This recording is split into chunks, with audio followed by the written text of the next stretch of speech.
You're listening to Oppositional Forces. Bad guys for good reasons.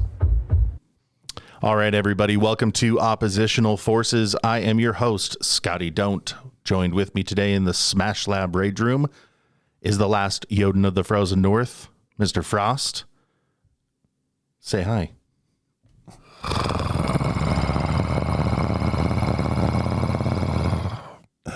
Hi. That was like a Beavis and Butthead moment. Hey. So, welcome everybody to another beautiful episode of the bad guys doing bad things and For good reasons. For the good reasons. And we are attempting to shed light on subjects that, Mr. Frost and I, Mr. Valentine, our executive producer, Tom Larson, we're all very familiar with. Hopefully, we can bring that forward to you in a way that's easy enough to digest, that you can walk away from each episode saying, you know what? I learned something. Even if it's just a little something. Just a little something. And so today, we are talking about actually one of my favorite subjects, the use of force. I was going to say something really sideways, but I'm not going to. I saw it in your eyes, and that's why I paused. I was waiting for you to kick it in. No. So, use of force. It's a really deep and complex subject matter. And before we get into it, I want the listeners to understand a few things. Like always, I'm going to define some terms for you, but before I even do that, number one, I have to hit that sort of legal eagle button that indicates we are not lawyers. This is not to constitute, legal advice, because the murky world that is use of force, as complex as it is, you have to read up and understand for yourself and put yourself in the shoes of someone faced with a violent situation, and try to play that scenario out in as many different ways as you can, and then go back and pull up situations that are similar that then educate you on what happened. So we're seeing a lot of things, and I'm not going to get into it because we're staying very apolitical about this whole thing. Thank you. There's a couple of things in the news that deal a lot with use of force. One of those things, obviously, is law enforcement's use of force. They undergo a lot of training, a lot of education. And a lot of scrutiny.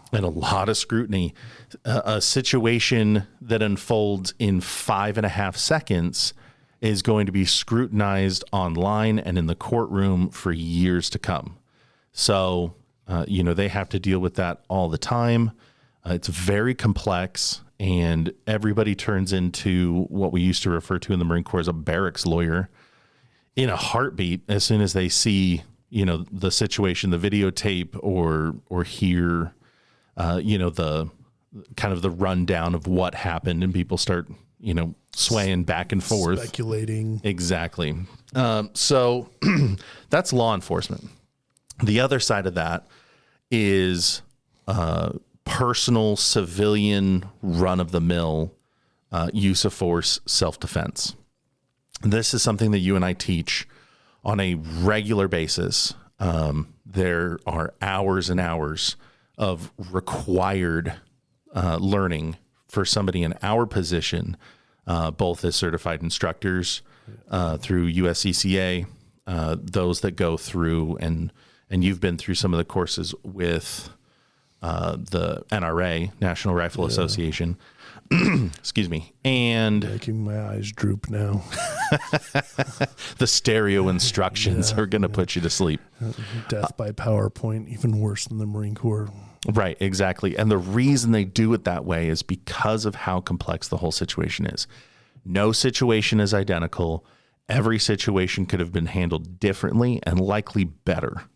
Or even just a different point of view, has a different perspective on the direction things could go. Right. And so, especially when we're talking about use of lethal force, which is different than what we're kind of talking about today, but we are going to go into it.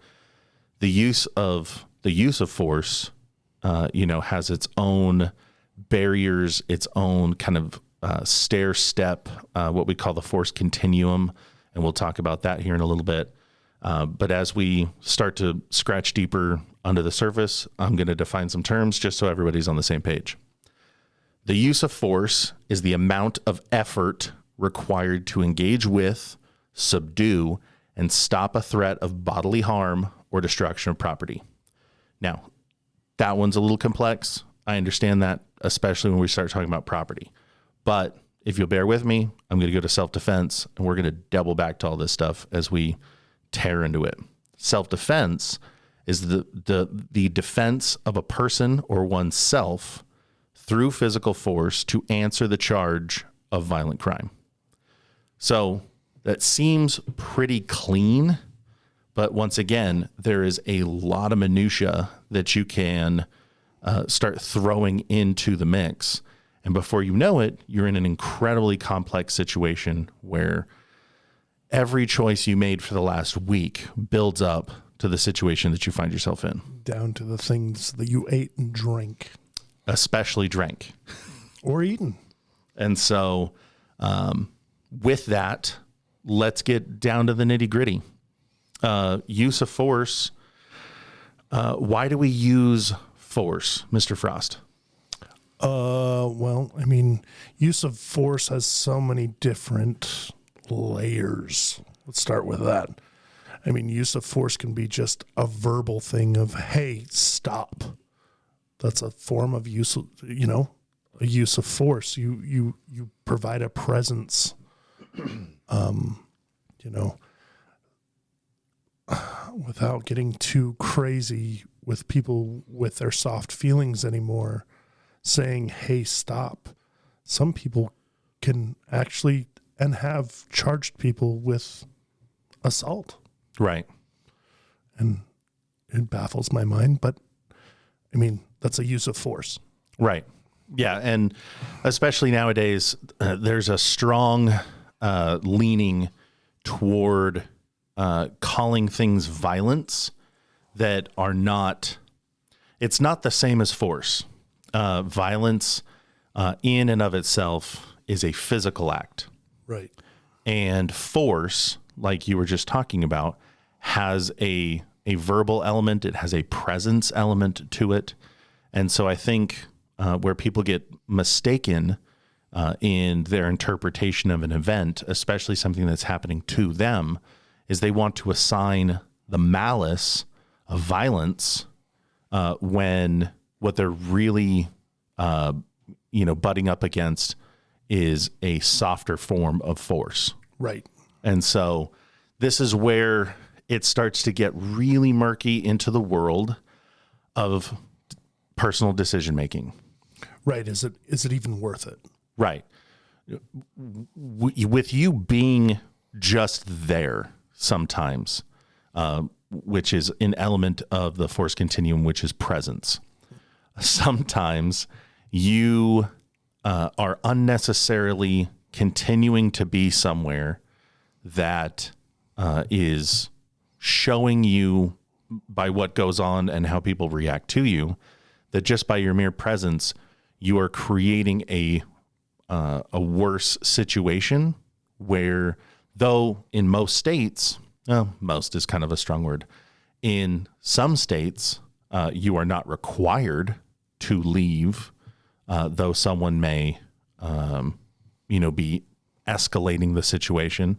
Let's not get into stand your ground. No. Stand your ground is a legal term. Right. But that's where you start diving into what if, could have, sure, type of thing. So, let's throw that out. I probably shouldn't even have said anything about it. But, let's throw that out the window, because I think there's a lot of confusion of what that is. Right. And I think that's something that maybe we'll have to address at a later show. Yes. I think you're right, because there is a big difference between I'm allowed to stand here and I don't have to run and hide from you. Right. And I'm allowed to stand in your face. Yeah. And put my stinky breath in your nose. Right. I see that a lot, especially in, these YouTube type TikTok-y, videos, these short clips of people confronting other people confronting law enforcement or public officials. And they seem to have a very clear understanding of where their space is and when it's violated, but then, feel like they can step into other people's space, right, and escalate a situation. And I don't know if we really want to peel all those layers back. No, I will say with like the YouTube videos, TikTok-y or Facebook or whatever the hell it is, keep in mind it's only most of that stuff.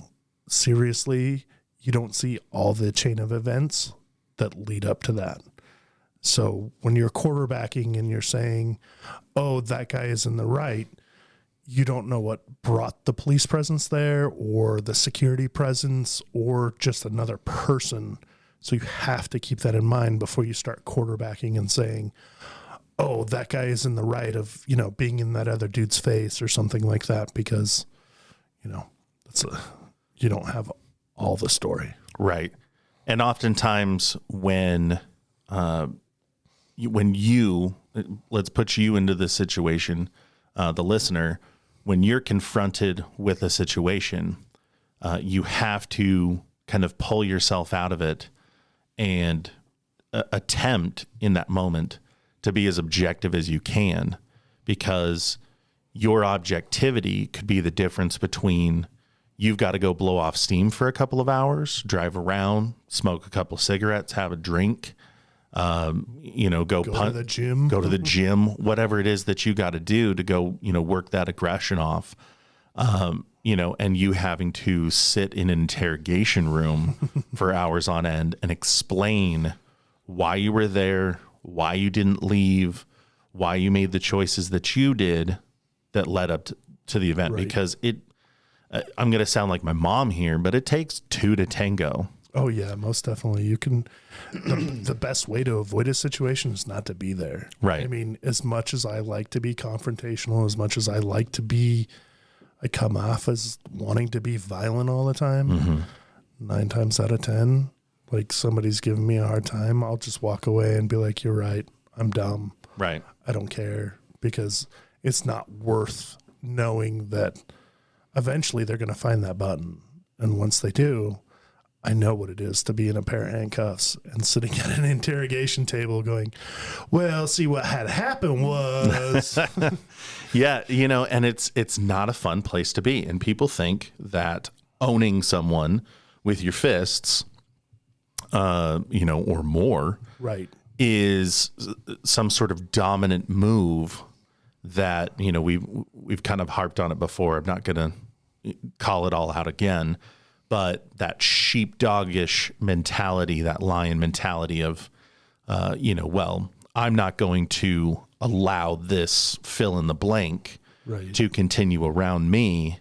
And therefore, I stepped in to, look after, the flock. Exactly. Or themselves. And the problem with that is that, you end up in a situation that then needs a great deal of context added to after the fact. Right. And if the fact patterns don't back you up, you could be in a bunch of hot water. Yeah. Over something as easy as being like, I know I'm right. I'm just going to walk away. Right. I mean, you look at use of force. I mean, let's talk about let's talk about presence real quick, about the EP industry, the executive protection industry. And there's clients out there that won't hire guys like me because I'm too big. Right. You create too much presence. I'm just that. But then there's those clients out there that are like, I want the 6'7" dude with the beard. Mostly rappers. Yeah. That are, this as wide as he is tall. You know what I mean? Like, there are people out there that like that. They feel safe. They like it. They like that situation. But I mean, it's all about, let's just physical showing. That's all it is, but it's still a use of force. Right. And so use of force becomes a very uncomplicated situation once you understand how easy it is to walk yourself out of a situation. It's not always possible. And that's why we're talking about it today. Right. Because I feel like 90% of the time, just from experience of especially working in the nightclub industry, the bar industry, and things like that, even as a bouncer, like, even though you're there to diffuse the situation, sometimes you can create more of a situation by just kind of puffing up your chest. And then everybody feels like, oh, I got to measure my dick to this guy too. Right. So then it turns the situation even worse when you could just kind of back off and be like, hey guys, this isn't the place for it. And just kind of back off and let it play out a little bit. Because then it just shows, hey, this guy is here and he's watching us. Now it's not an ego thing. It's just, oh, now we have to be aware of our present. Right. And I think for the next episode, because I like to Tarantino this stuff, we're talking about use of force today, which allows people to, have a stronger understanding of what's required of them when, that proverbial turd hits the fan. Right. But next episode, I wouldn't mind doubling back and doing, verbal jujitsu and de-escalation. I think that's one of my favorite next to situational awareness, because it ties into situational awareness. What doesn't tie into situational awareness? That is why it's one of my favorite subjects. Right. So I'm feeling a little sexual chocolate today, so I do apologize if it sounds like I'm like, because I'm kind of eating this microphone. My throat hurts a little bit. It's all them. Anyways. Well, we will make our best attempts to adjust your levels as necessary. Right. But I do apologize right now. So when put into a bad situation that's only getting worse, what is it that, before we start getting into the Force Continuum, what is it that someone can do just briefly to find their way out of it as quickly as possible? Just walk away. I mean, it's as easy as that sounds sometimes. And we all think, oh, it's not that easy. It's not that. It is. Like, just walk away, get out of the situation. Like, walk away. Let the confrontation be the confrontation. And as much as I hate sounding like, a parent, don't be there. Right. Like, just go away. I mean, it doesn't really take that much. It doesn't, who cares? Really, in the grand scheme of thing, tomorrow, nobody's going to remember who yelled at who and gave the biggest dig at each other or pushed the other hardest if you weren't there in the first place. Right. So I think one of the biggest issues people have is checking their ego, and, roll my eyes for a second on myself. How many times a day can somebody hear in a different, on a different plate about checking their ego and how ego works? And well, if you can get rid of your ego, there's a lot of things that can change in your life that are for the positive. And right. I mean, I'm 43 years old, and, guys like Jocko talks about it, guys who are really into jiu-jitsu, stuff like that. Like, Mr. Valentine's brother is I believe he just tested for his black belt this last year, and he is not the biggest dude, but he's actually a trainer as well, and an instructor in the form of jiu-jitsu. He's a MMA coach. He's dope. And it's funny to hear him look at me in all my mass and be like, check your ego and relax. Right. And it's kind of like, I am relaxed. Relax harder. Yeah, because the mentality seems to be among some groups that if not me, then who? If not now, then when? And they use that as a mantra to excuse themselves for inserting themselves into a situation or continuing a situation that's been thrust upon them. YOLO! That it's their job to confront this issue, this person, these people, and take care of it, because if they don't, then this is going to bleed off onto somebody else's plate once you walk away. Right. And that's where kind of like the vigilante, Batman mentality kind of comes into play. Right. Yeah. That, once again, not trying to take a big old, steamy one on everybody, but that sheepdog mentality of I'm going to look out for you. I'm going to protect the masses, is a very egocentric idea in a specific context when it comes to force, because you don't have to be here. You don't have to do what you're doing, that is continuing the situation. You can cut and run, and wake up the next morning with all your honor intact, so long as you didn't walk away from somebody who's being brutalized on the subway or. Well, I mean, even in that instance, I mean, you can still be that sheepdog mentality by not being there, by taking those people with you. It takes a little bit of leadership. It takes a little bit of, hey, follow me, a little bit of verbal jujitsu in a sort of follow me. I'm getting out of here, and then it leaves that choice to those people. Right.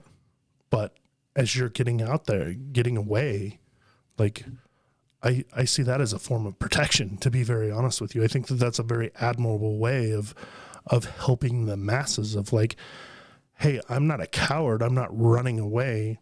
I'm just getting out of a situation that I don't want to be in. And I'm willing to take you with me. Right. Yeah. See, Marines don't retreat. And a lot of people mistake the word retreat and apply it too broadly. Marines don't retreat, but very often we tactically withdraw. Right. And you regroup, reassess. I mean, that's all you can do.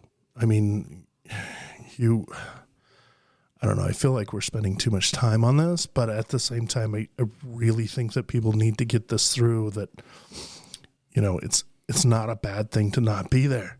Right. Like just don't be there. That's the easiest thing of check your ego. I don't care if I know I can take a dude, or I know that, hey, there's not much I'm afraid of.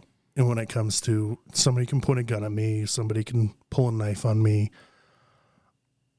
I will probably look like the cowardly lion, but I won't be there. I will tuck tail and I will turn around and I will walk away. Right. Well, maybe not turn around and turn my back on somebody like that, but I will get out of that situation as fast as I can. Right. Yeah. I had a couple of instances last year where, when half of America was set on fire and windows were being smashed and cars being lit ablaze. We won't talk about why. I had people very close to me that were reaching out and saying, hey, there's a bunch of us that are going to the steps of the courthouse or the city offices or whatever. Right. And we are protesting, this thing that's going on, or we're flexing our Second Amendment rights or blah, blah, blah. First thing out of my mouth was, don't go. Right. You don't have to be there, because there are plenty of people in this world who don't know how to back off of a situation once they've initiated it. And just by you being somewhere, creating that presence. Guilty by association. Right. And you open a door for someone to come to you with a conflicting or opposing point of view and presence. Right. And so if it's not necessary that you be there, right? They're not passing legislation that day to restrict your Second Amendment rights or your First Amendment rights or something like that. You showing up and creating that presence opens the door for counter protests and people who very much want to tell you what they think of you, and in as close a proximity as they think they can get away with. Right. There was a huge event, not event, but like a challenge last year. It was called Punch a Nazi, right? And they used the broad definition of Nazi to mean anyone who didn't think and believe exactly as they did. So they were being Nazis. What? So my bad. They wanted to find, confront, and then assault people that they deemed Nazis. And there were these groups that went out and were like, well, we're not Nazis, and but we're acting like Nazis. We're going to be out here, and we're going to, show our Second Amendment, rights. We're going to go, openly display our kits and our firearms, and let the FBI photograph us with, with undercovers and drones. Now that we're seeing, there's like drone footage that's coming out in some of these trials this year from last year's incidents. Right. And we're seeing, how closely they were surveilling everybody and learning who everyone was. And some of these instances, the body of these groups and militias and things like that were like half federal agents from either the same or even different federal agencies. And they're all just in the same room stirring whatever pot they could. Right. So my number one piece of advice was just don't be there, because as we're we've been tiptoeing around it, but as we get into the Force Continuum, presence is that first use of force. Right. So you being there, you have initiated a type of use of force.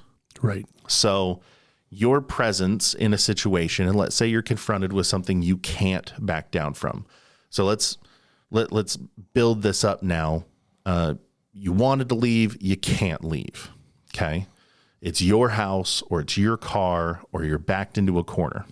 Let's not use a house. Let's use a public space. Okay. Yeah, we can do public space. And I feel like just because that starts to tread on that stand your ground situation. Okay.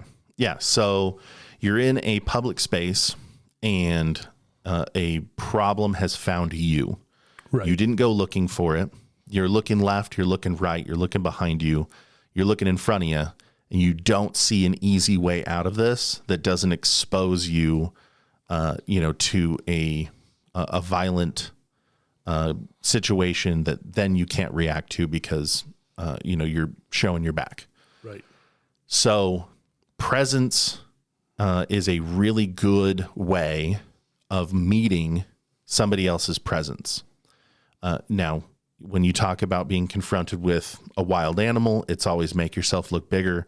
What are we but just, bigger animals, semi-intelligent animals? We're not, use that lightly. We're not terribly complex, but that's what works. The bigger you can make yourself physically, the better chance you have of creating a presence, a figure that looks, more intimidating. There you go. There's a good word for it. Sorry, I'm trying to reach these words, but kiss, man, kiss. Keep it simple, stupid. Exactly. Stop trying to use the thesaurus over there. I know you. So, creating a presence, and if it takes, engaging with other people, then that can be something as well. Right. Stand next to someone in the same situation, create a team. Right. So the sooner that you can show, I'm not going to stand for what it is that you're doing, the more likely somebody is going to observe that and decide, okay, I've met my match here. I'm going to have it out with you for a second and I'm going to leave. Right. That's best case scenario. Worst case scenario is that the continuum pushes up. And as you push up, it goes to verbal. And so once again, if you see an opening to escalate the situation in a way to checkmate the problem that is now in front of you and unavoidable, do so. Not legal advice here, right?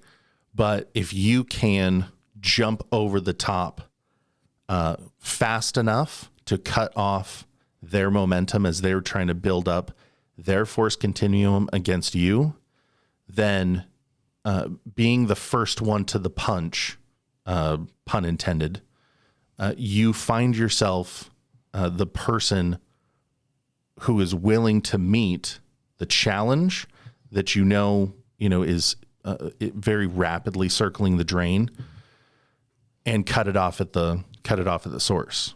So a really great way to do this, if you are already verbally attempting to de-escalate the situation and you're not finding an easy way around this, is verbal commands and a type of touch, not assault, but if you can reach out to someone, right, and display your intent physically, that is your next level of force continuum.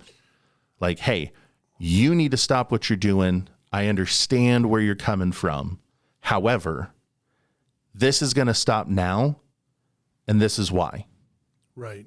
I'm gonna throw this out here real quick. Working in the bars, when you see bouncers come at the bars and you see, let's say, two guys, I won't use women because women, you guys are a whole different breed in the bar.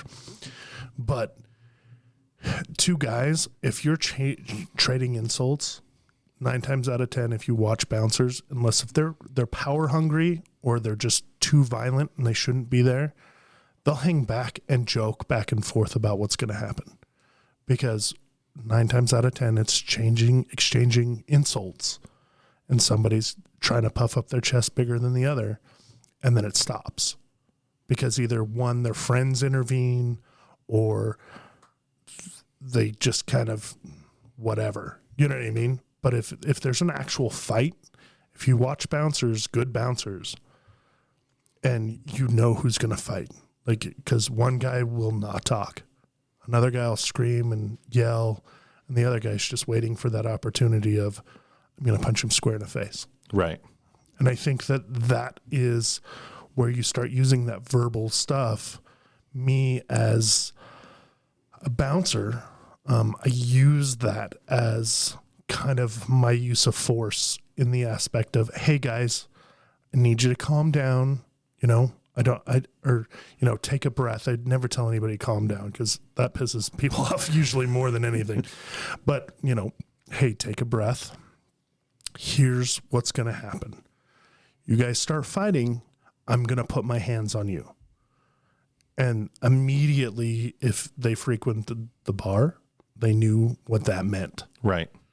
And it meant that we're going to escalate this to a situation where if I have to go hands-on, we're about to go hands-on. Right.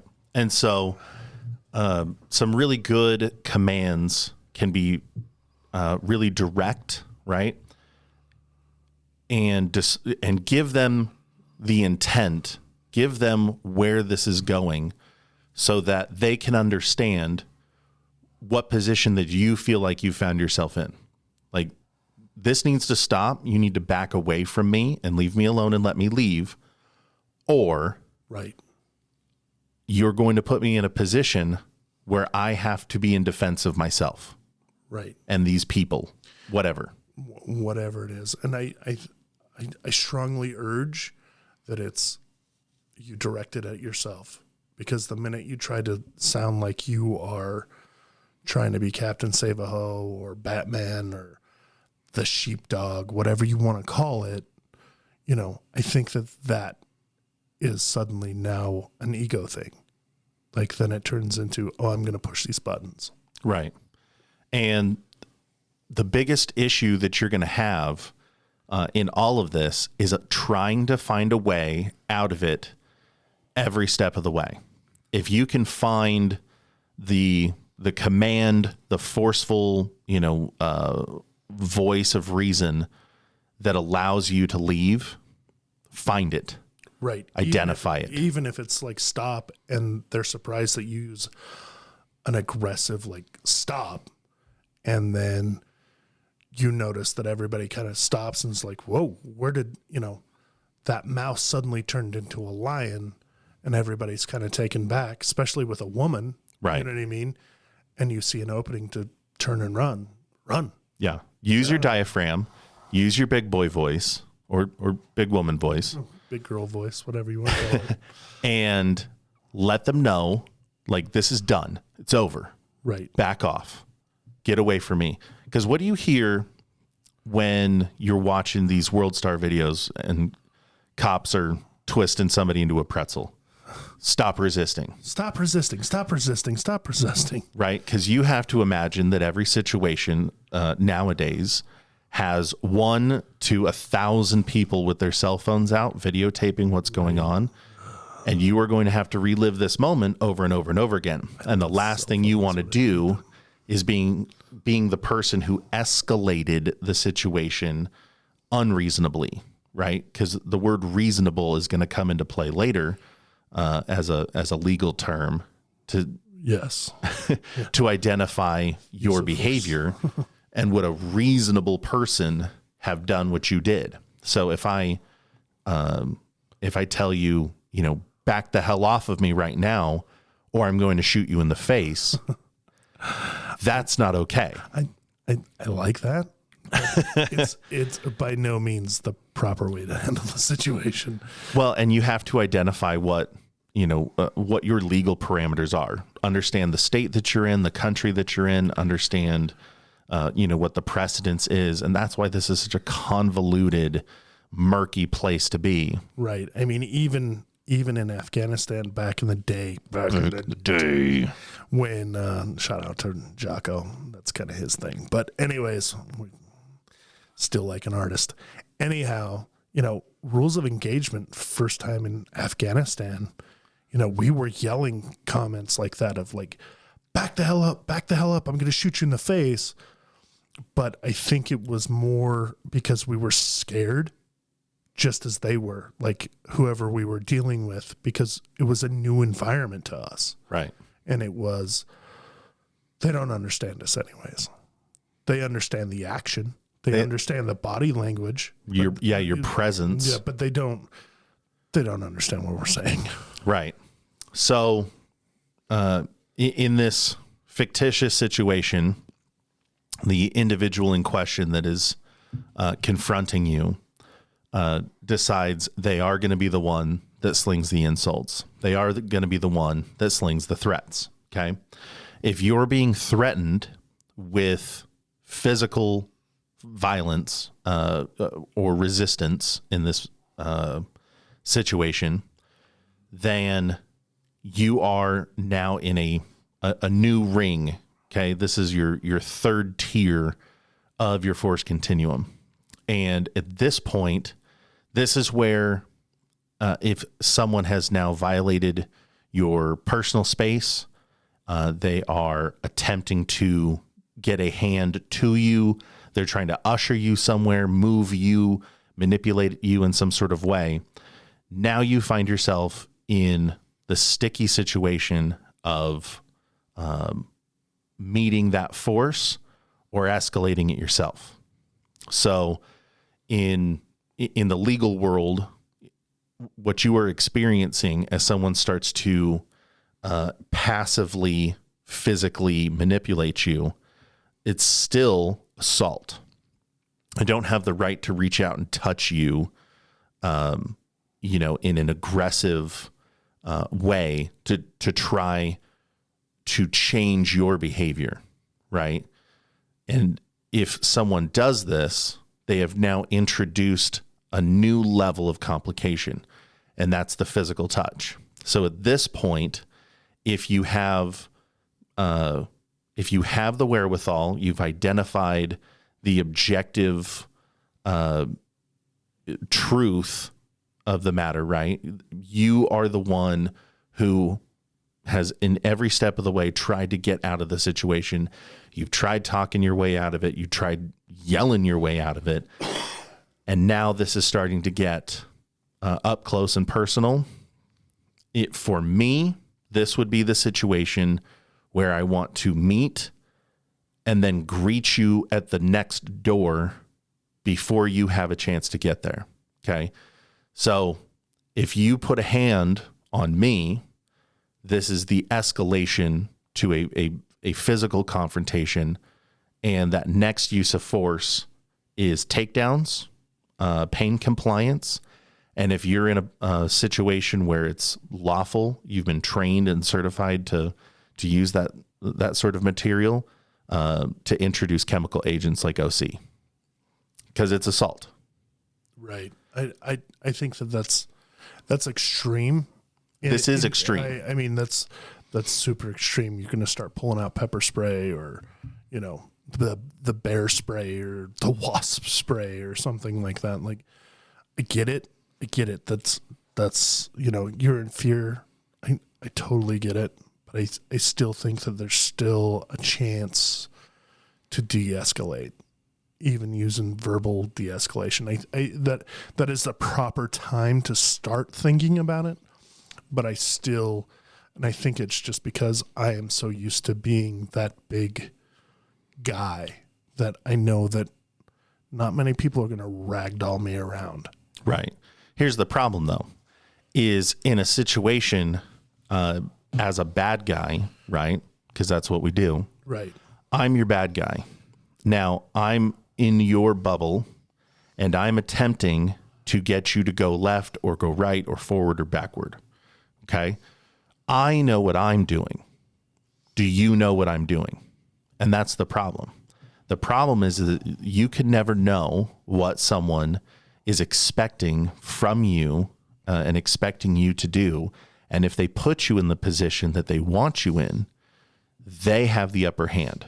If you become compliant in a situation where someone is attempting to guide, direct, move you in any way, you are opening up your proverbial back to them to allow them to engage in a further escalation.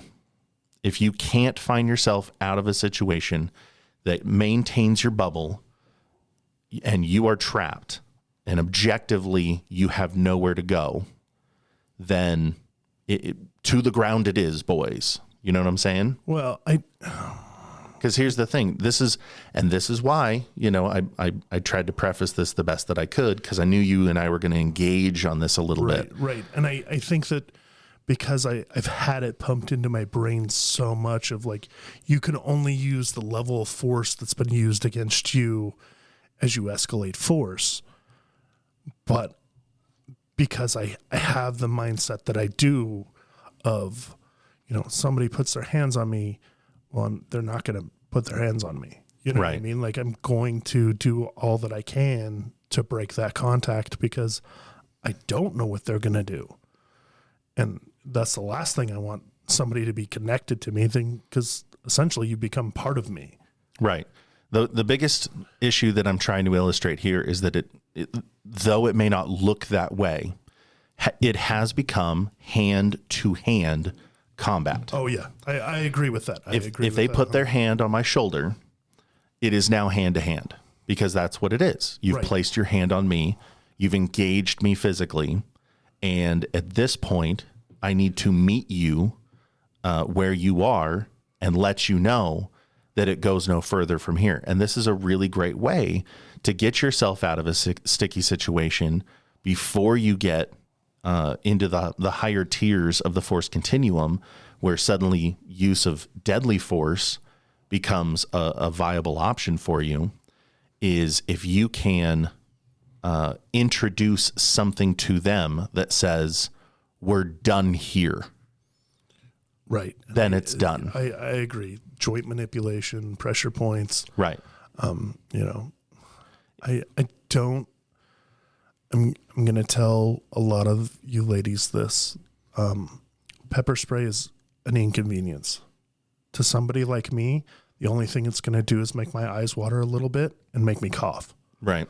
So all you've done is just like hit the wasp's nest and stirred it up. That's all you've done with pepper spray.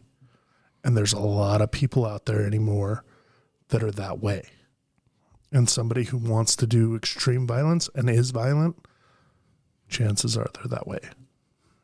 And it can go that way. Absolutely.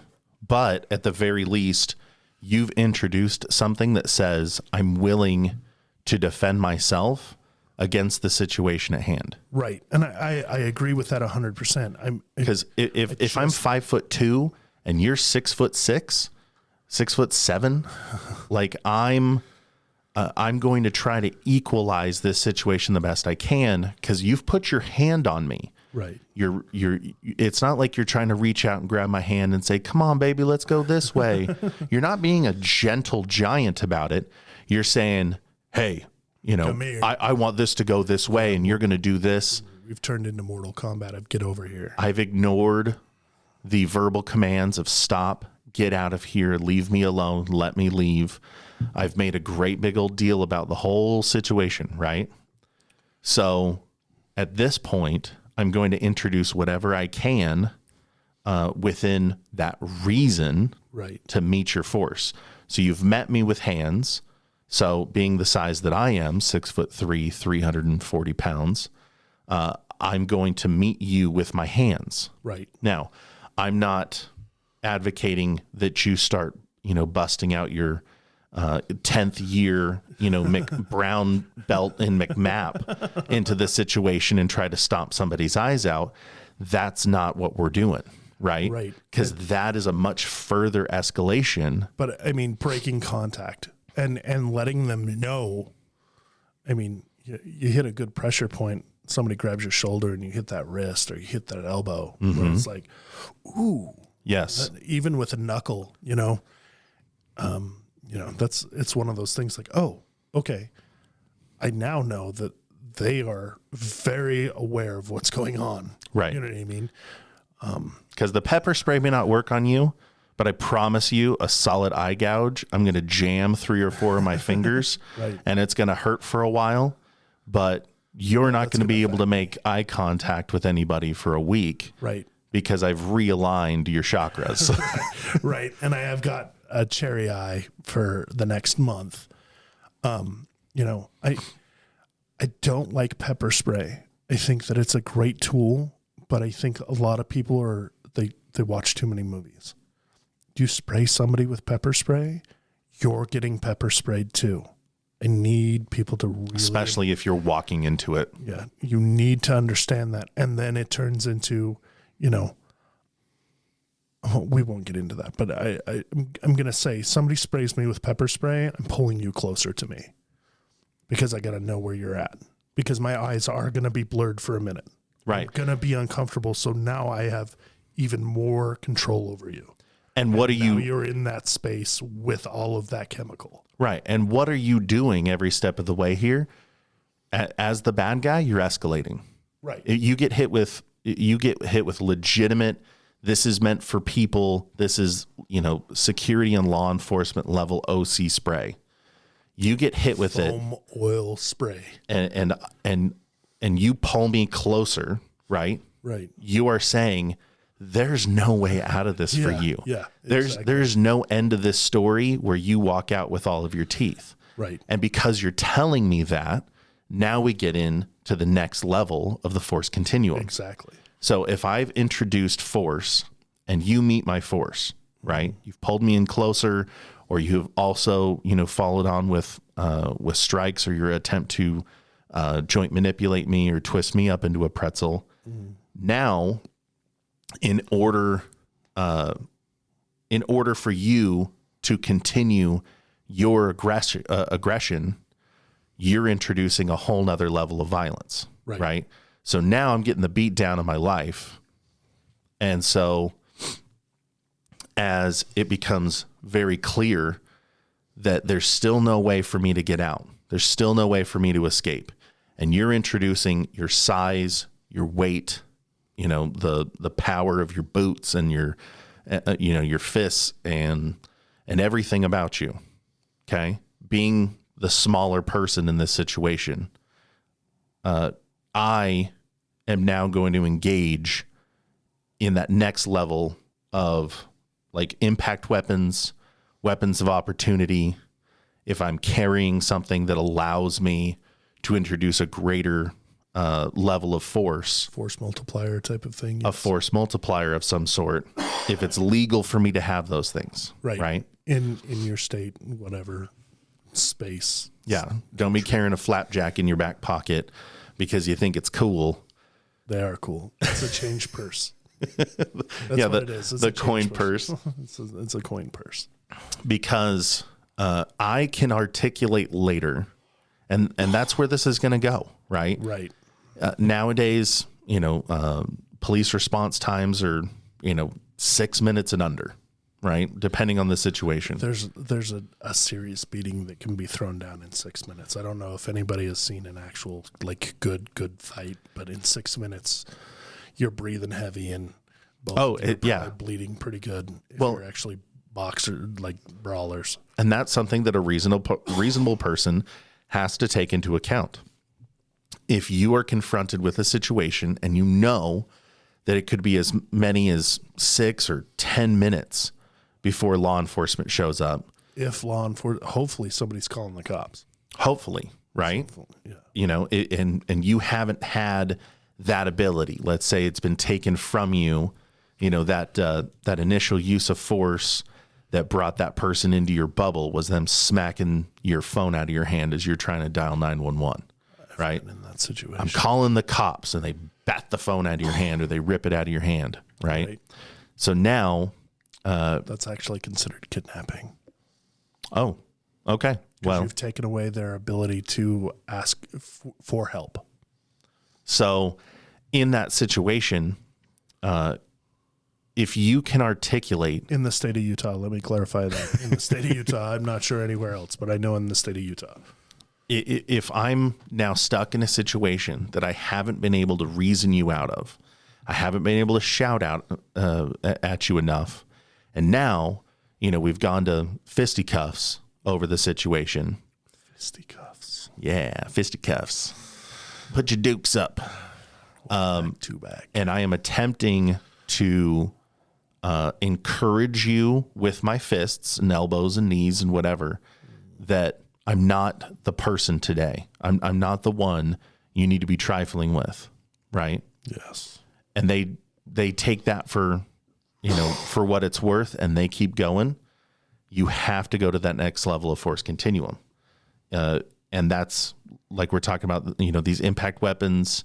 The Kubaton stuff, it's equal to like a brass knuckle or, I carry a karambit, and the finger hole of a karambit is a force multiplier. I can use that at a pressure point. I can use it, Yes, but at that point, you've introduced a lethal weapon, a deadly weapon. Not if it's not open.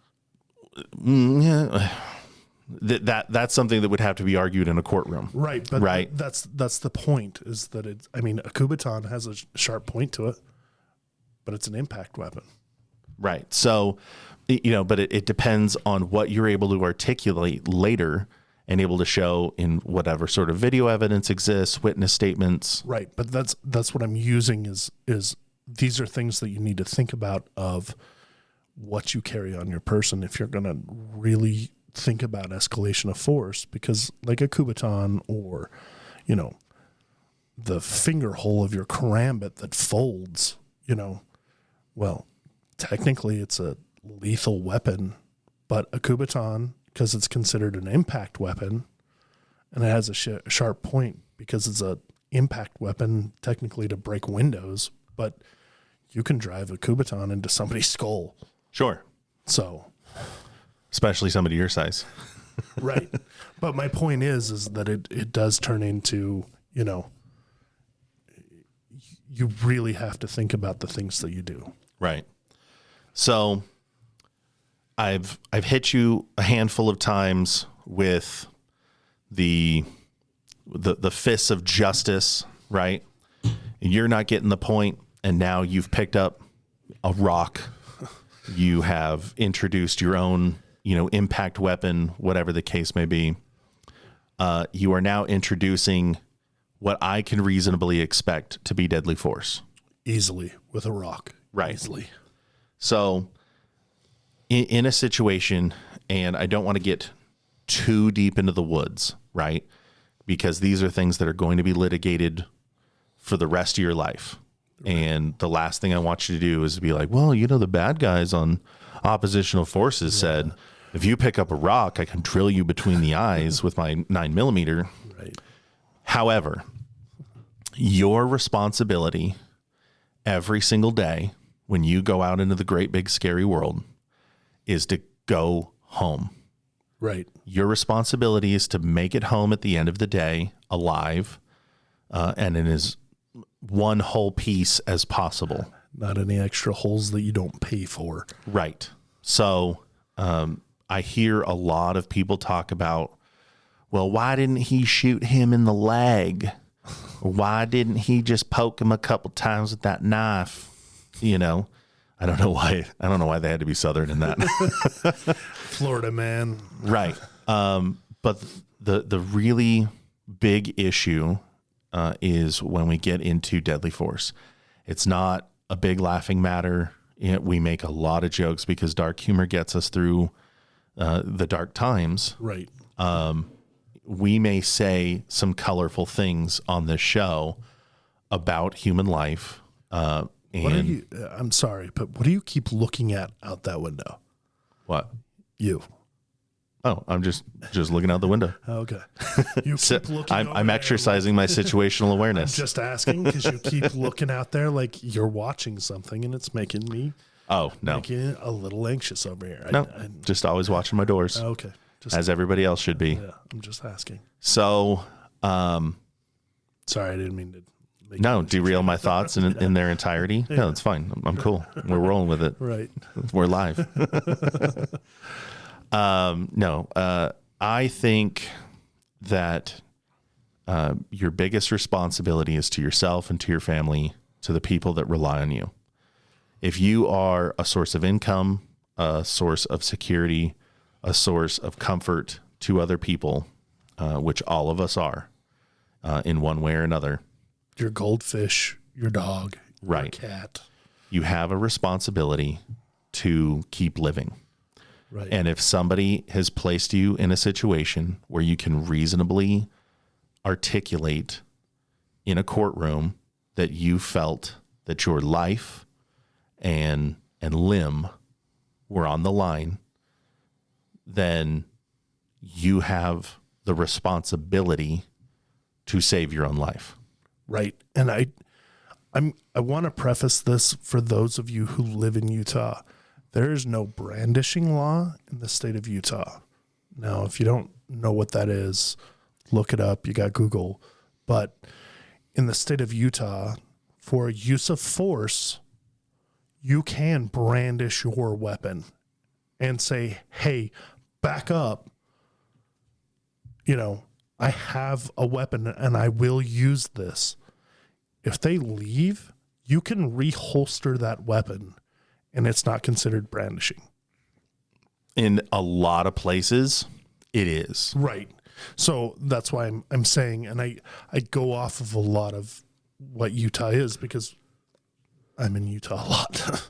Right. Vote to reclaim your rights, people. If you live somewhere where you feel like, man, if I just only had the opportunity to appropriately defend myself with a concealed carry firearm that wasn't near impossible to get a license for, with the ability to present said firearm in a incredibly dicey situation and be able to talk someone out of making a bad choice that day, then that's the initial step that you take. I think that's your duty as a good American. And I'm going to say this, and a lot of people may look at me differently, and, to be very honest with you, I don't give a fuck, but it's not a law that says that you should have the right to protect yourself. That's a right as a human being. Right. Now, should some people not have a firearm? Absolutely. Absolutely. There's some law-abiding citizens that I've seen with firearms that I wonder you shouldn't have. Who sold you that? Right. Please leave. Right. But I'm gonna say get involved. I try so hard not to be political, but I'm gonna get political here. Get involved locally with your city, then your county, then your state, because it's we the people, and that's what controls the government. But it's not trickling down, it trickles up. Right. And I think a lot of people forget about that the more you're involved with your community, whether it be your city council and city, and then, as you progressively move up that food chain, you have to be involved and you have to be informed. But if it doesn't go your way, you try again. Find another method. Stop, putting blame because somebody didn't get elected or whatever. It's your responsibility to educate yourself and educate those around you. Not tell them that they're stupid, not tell them they're wrong. I thought that was your go-to. You just tell everyone they're stupid. Right. Sometimes it is. My go-to is I will stab you, actually. But ultimately, this is as political as I'm going to get, hopefully, is be involved. Educate yourself and then educate those around you. They don't have to think like you, because that's the beauty of being you. Right. Everybody else is taken. You be you. But even if you're in a situation where you cannot, let's say you're a felon and you can't vote, you can still be educated. You can still contact your congressperson. Right? And you can still educate those around you, even though maybe you can't vote. And I think it's a huge thing, because there's a lot of educated people out there that, because they feel like they don't have a voice, well, you choose to not have a voice. Right. So, yeah, what harm? I'll get off my soapbox now. Sorry. What harm, can be caused to you in a matter of moments, and then take from that the tens of thousands, as a matter of fact, millions of examples every year of people being placed in dangerous situations just here in the United States. Right. And then from that, try from there to explain away your need to carry a firearm.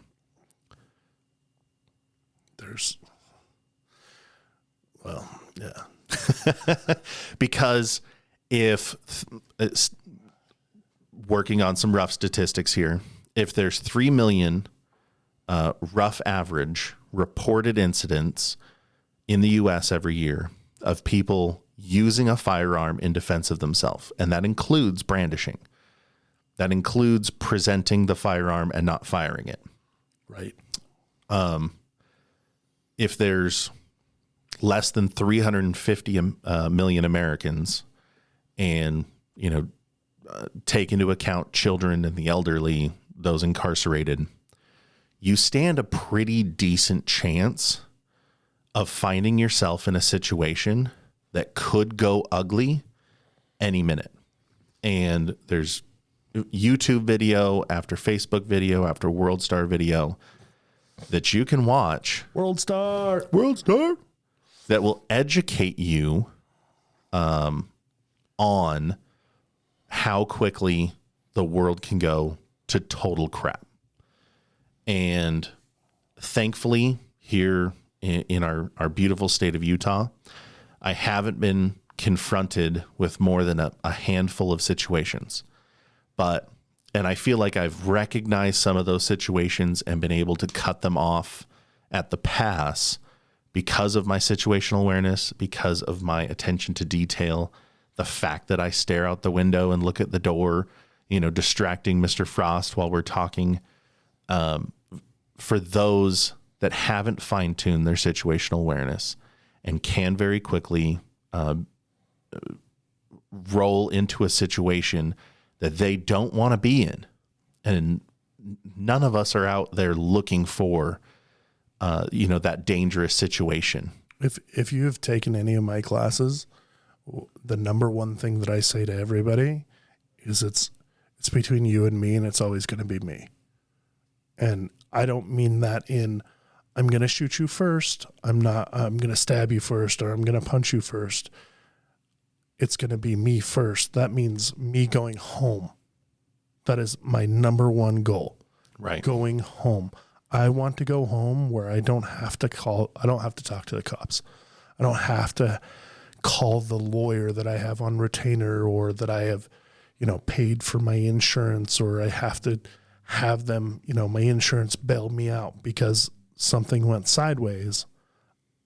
My whole plan is I want to go do my thing, and I want to go home. I want to go to Scotty Doan's house and eat dinner at night and listen to his dogs bark at me because I got a hat on. And yeah, they don't like hats. Yeah, well, no, he doesn't. And listen to his son huff and puff because, I don't know, the fork was faced the wrong way or something. I don't know. I'm just talking smack, but it's one of those things. Like, those are the things I look forward to. I look forward to going and seeing Mr. Valentine and going up and seeing Mom and Dad, Mr. Valentine, and Mr. Valentine's family. And I want to continue to do those things. So my whole plan in life is to be home. Right. And the reason I'm kicking this so hard is because I think with a lot of you, and you, I mean very generally, just the listenership, the general temperature in the United States is that people hope for the best and prepare for nothing. Yeah, that sucks. And they hope that things will work out. They hope that tomorrow the toilet paper will be back in the store. They hope that, that guy who's, side-eyeing you on the subway or, at the bus stop, whatever, that he's not as unstable as, his greasy, sweaty appearance is not screaming. Shuffles going down the street and pooping on the sidewalk as you're chasing him off the property. Right. And there's a funny story behind that for Mr. Scotty Doan. But it goes into everything else that we've talked about here.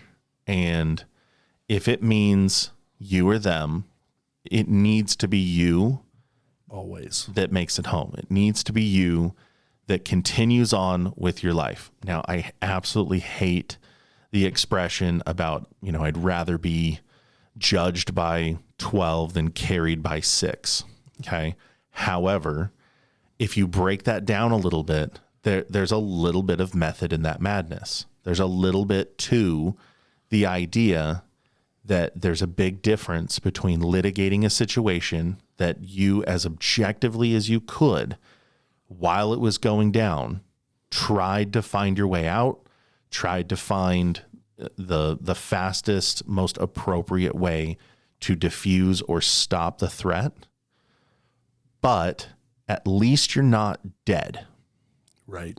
And if you are genuinely concerned at that point, and we're talking you've trained and you've taken classes and you understand use of force, you understand deadly force, you understand the Force Continuum. You understand the laws in your space. Right. Your state laws, your local laws, and you are proficient in some sort of martial art and shooting and and not that you verbal can't- de-escalation. You can't do that stuff until you're proficient in all those things, but being active in becoming proficient, let's put it that way. Right. While you're always in that journey to being better. Right. Being the best version of yourself that you can be. You need to be able to apply it. Right. You can't overthink the situation to the point where you're allowing them to snuff your life out while you're considering your options. So I know it's a super touchy subject. There is a reason, and it's my turn to get mildly political. There is a reason that the Second Amendment exists, and it's not them giving us a right to bear arms. It's securing our right that was there to begin with. It's just a recognition and then saying that the government is constrained from doing anything that would inhibit my ability to protect myself from all enemies, including a tyrannical government. Foreign and domestic. Right. So that's why I think that it's so important that you try to see it from the other side. Absorb, if you will, in this moment that you cannot get rid of guns, right? It's not going to happen. They're not going to change the Constitution in your lifetime. It's not going to become Australia and people are going to, turn in their guns or forcibly have them removed. It doesn't matter because a bad guy doesn't buy guns from an actual necessarily gun dealer. Right. You know what I mean? They don't buy it legally. The guns are here and the guns are going to stay here, whether you like it or not. Right. There's nothing you can do about it. And you can complain and you can whine and you can cry. And if you're anti, gun ownership, I get it. However, understand it doesn't change the fact that all the criminals that are running around out there, all the bad guys are carrying something. They have a gun. They have a knife. They have a baseball bat. They have a crowbar. All of these things. And unless you're a crowbar defense expert, you need something that equalizes the playing field. If you're 5'1" and 120 pounds of female madness, and you are, That's so cute. It fits in my pocket. if you are, proficient in martial arts and, a trained military veteran or law enforcement, officer, you still need to have a firearm Just because you're small. right. But I still want to set the preface to everybody, like no hate on any military or veterans. I'm a veteran if you're just tuning into this. What? But understand if somebody says they're a veteran, it doesn't mean they're like Black Ops, super world star, Jackie Chan level. We learn basic hand-to-hand combat. And if you're a POG, personnel other than grunt, that's about the level of training that you get. And that really depends on the service that you go into. Right. You might have, 2 weeks of firearms training and 1 week of annual requalification. And it's the only time that you've held a firearm and shot a firearm. And the rest of the time you're pushing paper. Right. There's nothing wrong with that. Everybody's MOS serves, a military occupational specialty. Everybody's job serves a purpose. Right. But I just want everybody to understand, setting this preface of if somebody tries to use that mentality of, oh, I'm a veteran, they don't teach you how to break somebody's neck in 3 simple moves. I mean, you can pretty much see all the type of military hand-to-hand combat on YouTube. And you will be really surprised that most brown belts in jiu-jitsu are far more dangerous than most military. Yeah. So there's something for everyone. They make firearms in every shape and size and caliber. Right. And it's your job to become proficient with one or more. And I think that's it. Well, yeah. And I want to say this really quick. So, women, please get involved with the women shooting communities, whether that be Girl with a Gun, Well-Armed Women, there's a lot of them. But I'm just going to say this. Don't let your husband go buy you a gun and say, here, this is what you need. Go to the shop yourself. Go shoot a few, because most go to a reputable gun range and gun shop and try them out. See how they work for you. Maybe go to a couple of meetings with the Well-Armed Women or Girl with a Gun, or, a women's only seminar, because we all know that you try to have your husband teach you how to shoot a gun. Sometimes us men suck at teaching. And especially, I have trained with women that they don't even know how to load their own weapon, because their husband will load it and hand it to them and say, okay, shoot the target. So I know I'm getting down a rabbit hole, and I'm sorry, but please, please, please, please educate yourself. Get educated on a gun, multiple guns, know what works for you, shoot them, practice, practice, practice, practice. Absolutely. Yep. And I think with that, we've covered about as much of the uses of force as we dare go into today. So just everyone take some time, to reflect on that. Just try to absorb the spirit of what we're trying to do here. I know that we can soapbox really quick about some stuff, me especially, but it's because being the bad guys, we understand a level of aggression and depravity and violence that a lot of people don't confront themselves with often. Not in their minds. They wash it out of their heads when they're done watching an action flick, and they tell themselves, oh, it's the movies. These things don't happen. But it is a wild and crazy world out there. And we just want to do our part to help identify the risks for you, point them out, and then teach you how to mitigate those risks. So with that, we're going to blow the door and get the hell out of here.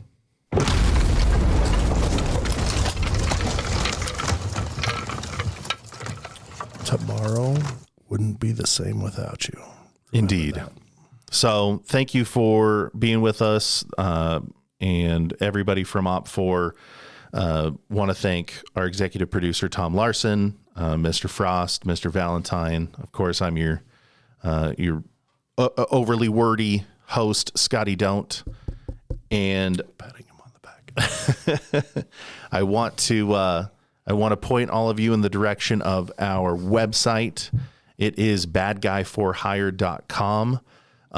If you go there, you're going to find our Patreon. You're going to find, a link for the podcast that you can stream directly from the website.